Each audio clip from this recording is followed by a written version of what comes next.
What's the worst case of rich kid syndrome you've seen? I work as an office assistant for a dental practice in Toronto. Small staff, nice building, high-end clients. The dentist who owns the place is a brilliant woman, self-made, sharp, focused, grew up working class and worked her way through med school, built the business from the ground up. She's respected in the local dental community and honestly deserves the praise. But her home life? Different story. She's got 3 kids, twin daughters and a son. The daughters are a year apart from graduating high school when this story happened. And the son, he's 17 at the time, is already legendary in our office for being one of the most entitled people we've ever met. Think John Ralphio meets the ego of a TikTok influencer. Loud, dramatic, completely unaware of how the real world works. One afternoon, the boss had to bring her son into the office because he had an appointment later in the day, and apparently no one was available to watch him. He showed up wearing a full matching Gucci tracksuit, sunglasses indoors, blasting music from his phone with no headphones, walked around the office like he owned it, poked into rooms where patients were getting work done, and asked our hygienist if we had any real snacks, not dentist stuff. The boss kept telling him to sit quietly in the staff lounge, but of course he didn't. Eventually he wandered off to kill time, said he was going to go check out Queen Street,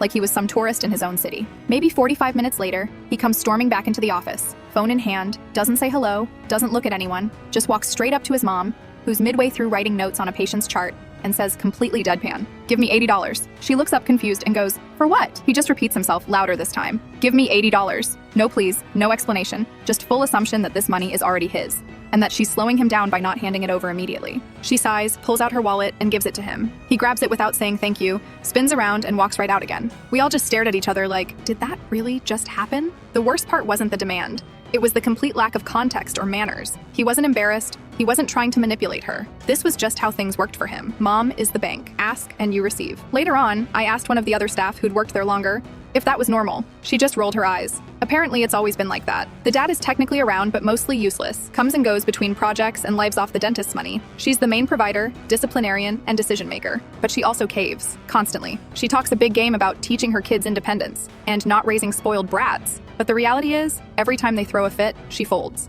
A few months after the $80 incident, her daughters were deciding on university plans. She told them they'd have to live in dorms the first year, like everyone else. They absolutely refused. Said they weren't sharing a bedroom like peasants, and God forbid, not a bathroom either. They demanded a 2-bedroom, 2-bathroom apartment. At first she said no, held the line for about 2 weeks. Then she came in one morning visibly tired, mentioned she'd caved, and now they were signing a lease on a 2-bed, 2-bath place downtown. Rent was over $3,500 a month. She tried to frame it like it was an investment. At least they'll be close to campus. But everyone knew. The kids wore her down, like they always do. She means well. You can see her trying to instill values. She talks about making them get jobs, says things like, "I didn't have anything handed to me," but she still buys them designer bags, just because. Still takes them on vacations every year, still lets them walk all over her because deep down, she wants the world to see a perfect, successful family. And now she's got 3 mini Saperstein.